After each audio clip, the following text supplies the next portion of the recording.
Hello and welcome back to the Mainly Sports Podcast. He's Jeesh, And he's Shoop. and today we're going to cover the highs and lows for each NFL team for this coming up 2020 season. What we think that their best possible record could be and their worst possible record could be, depending on what could happen throughout the season. So we're going to start out with the Arizona Cardinals. I have them going as low as 8-8 and as high as 10-6. Um, I'm actually looking really forward to this Cardinals season. I think the trade for DeAndre Hopkins is great. Um, to get David Johnson off their books is great. Their defense is still good. I mean, it's aging for sure, but there's still that window for them to be able to do something with the team that they have this year. And I think they really need to go all out on the offensive side. And just getting DeAndre Hopkins is insane, and nobody thought that would be a thing that was possible throughout the offseason. So I think the Cardinals made all the right moves in the offseason to get better, and they were still a competitive team last year with what they had. So they did everything to add and nothing really to subtract from that team in the offseason. So I have them as low as 8-8 and as high as 10-6. All right. Yeah. I kind of agree with you on that one. My range was a little bit wider. I had a low of 7-9 and a high of 11-5. Um, I think it all depends on Kyler Murray and that offense. If the offense can stay healthy, they're going to be fantastic on offense. The defense, like you said, is aging a little bit, but they still got a powerhouse. You got Chandler Jones out there. You got Patrick Peterson. Sorry. Um, they're not a horrible team. They showed signs of life last year. Um, as long as, like I said, as long as they stay healthy, I think they may have a chance to compete for the division. It is a tough division, but I think they have a chance to compete for it as long as they stay healthy. If they get all these injury bugs with big name players, I think they could fall to 7-9. But it'll be cool to see. I really like the Cardinals this year. Yep. All right. Next up on the list is we got the Falcons. All right. So the Atlanta Falcons. This one I kind of did them dirty in this one.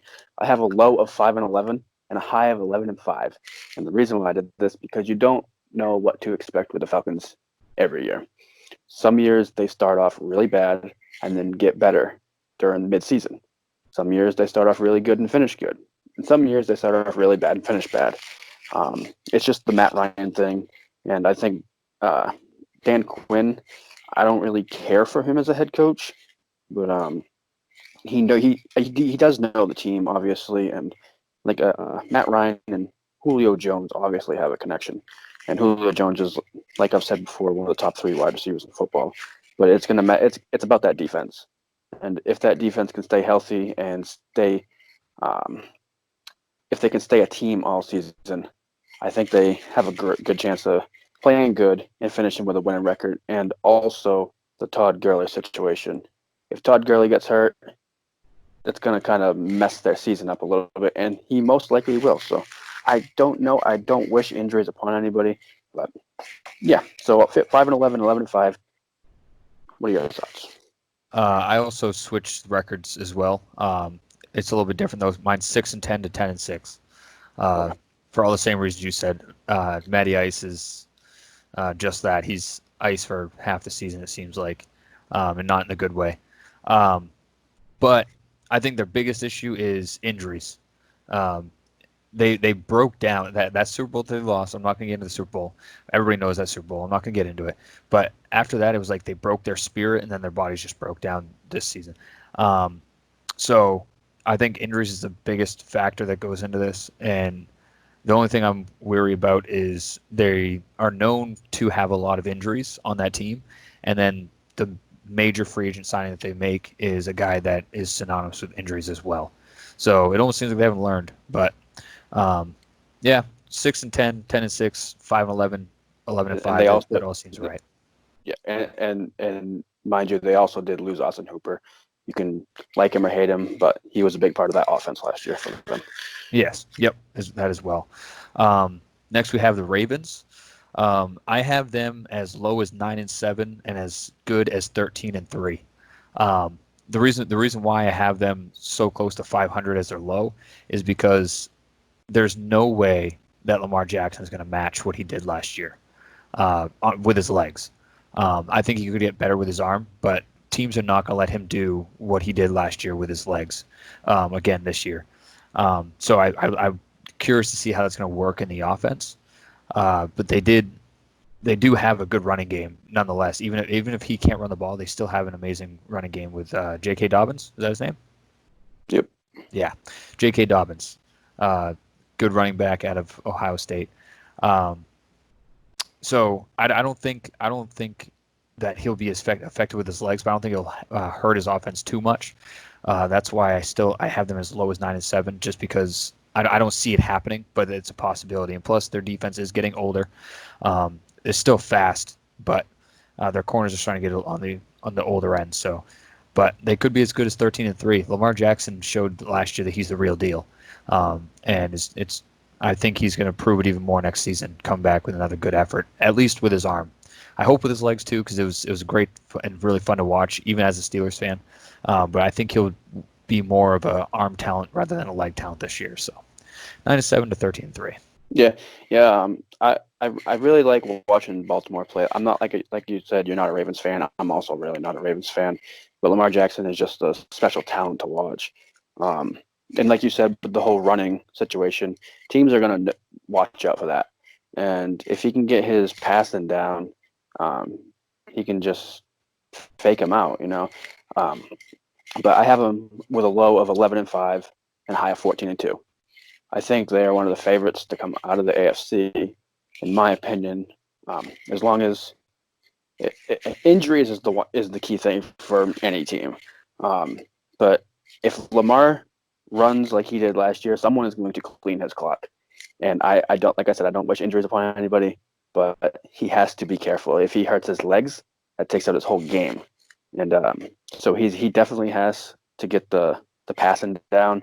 He's obviously a good passer. He's an NFL quarterback.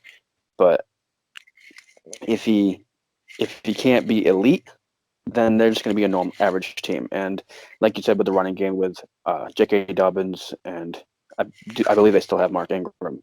Yes, sir. That those two could work together very well, especially in the option formation. Well, not really a formation, but the option plays that they do. And I'm really curious to see if Lamar Jackson can back up his season last year.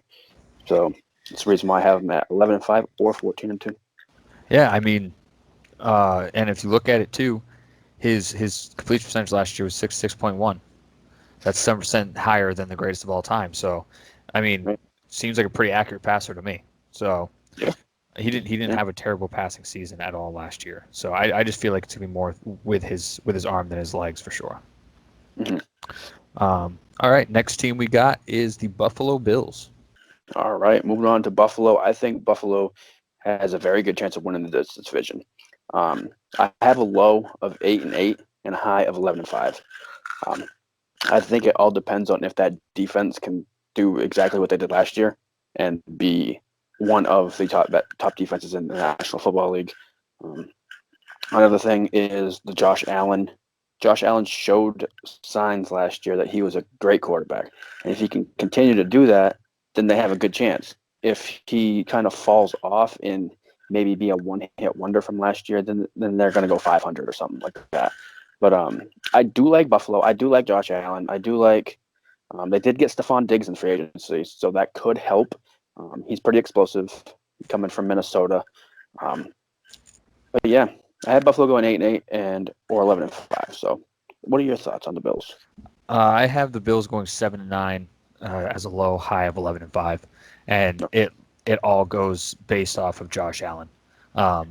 He had a decent season last year, but anybody will tell you that's a Buffalo fan that what they really struggled with was scoring the ball, and I know Stephon Diggs will help with that.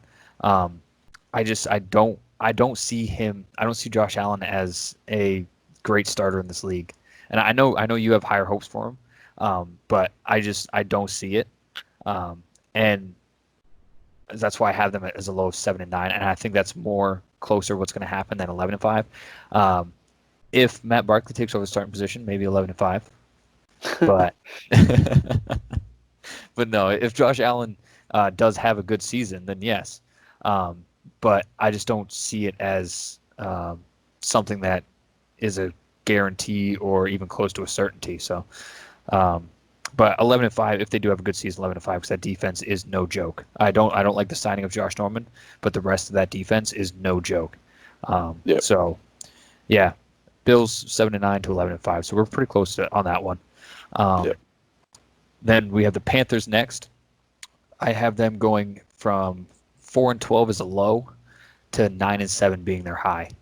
I like we talked about with the Teddy Bridgewater thing. That one hasn't come out yet as we're recording this, so I don't want to give anything away when we talked about free agents. But I do like the signing, but they just need so much. They do have a couple other key signings as well on that team, but I don't think defensively they have all the tools. I think there's major gaps in the defense, and offensively they have one receiver, in my opinion, that's a starting receiver in this league, whether it's 1, 2, or 3.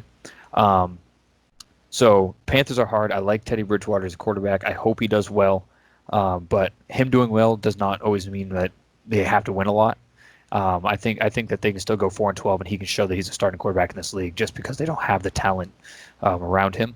So 4-12 to 9-7. I feel like, honestly, if I had to pick a exact number, I would say probably around the 6-10 range. But I'm hoping it's close to that 9-7 for Teddy Bridgewater's career. I really do. So yep, Panthers 4-12 to 9-7. Yeah, I'm basically in the same. I have them a 9-7 for a high and a 7-9 for a low.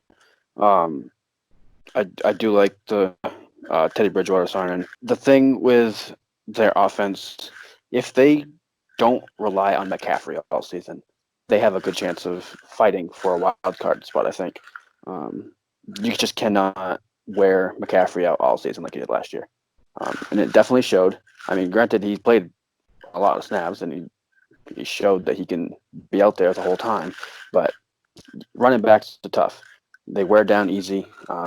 They, like I said, the 9-7, the 7-9. The thing is with the defense, they did lose Luke Kuechly, which is a big loss to retirement.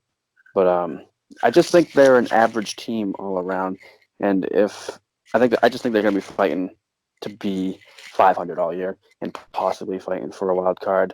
It's kind of iffy with the Panthers, I think, especially with the Teddy Bridgewater thing, because we saw Teddy Bridgewater play last year with the Saints when Breeze went down, and he played pretty good. Not great, but he played good enough to win them games. But the Saints also have more players around too, so it's going to be tough to see what the Panthers do. That's why I put them around the 7-9, 9-7 range. Yeah. The Saints definitely have way more around, but also the Saints don't have a McCaffrey on their team. Alvin Kamara is good, but he's nowhere near the level of Christian McCaffrey. So yeah. So next up we have the Bengals. So the Cincinnati Bengals, as we all know, Joe Burrow was drafted number 1 overall. I'm not really a big fan of Joe Burrow, so I have a low of 4-12 and a high 6-10. Joe Burrow can't save the whole team. The Bengals were a very bad team last year. Obviously, that's why they got the number 1 overall draft pick. And adding one player, I think they also got T. Higgins as well from Clemson, which I do like T. Higgins as a signing in the draft. He played very well at Clemson. I know that. I watched him. But the thing with the Bengals, they don't have the coaching. They don't have really the receivers for it. Like I just said, they got T. Higgins. But if Joe Mixon can stay healthy and Joe Burrow can be that guy that everyone says he's supposed to be, then they have a good chance of maybe winning 6 games. I don't like their defense one bit. Their defense is not good at all. I think it's going to take a couple years for them to get on their feet. So that's the reason why I have them at 4-12, 6-10 range. All right. Yeah, you're a lot more optimistic than me. I have 2-14 to 5-11. And for all the reasons you said, Joe Burrow, I think is not going to be as good as what everybody says. He had one great season in college, but even if he is everything they say he is, 5-11 is their max. They have no defense at all, and AJ Green does not want to be there. He has said this; he doesn't want to be there. So all around, it just doesn't look good. I think Joe Burrow is going to a really bad situation. Um, he did say that he's been studying the playbook even before he was drafted, so that's fine. But like you said, he can't do it all, even if he is everything that they say he's going to be. Mhm. Um, so I just don't see in any way, shape, or form they're going to have a good season to look back on and say that they progressed, other than Joe Burrow. So yeah, 2-14 to 5-11, not anything very important there. Thanks for listening to the Mainly Sports podcast of High and Low for every NFL team, Part 1. Make sure to subscribe to get notified when Part 2 comes around. Thanks again. Until next time.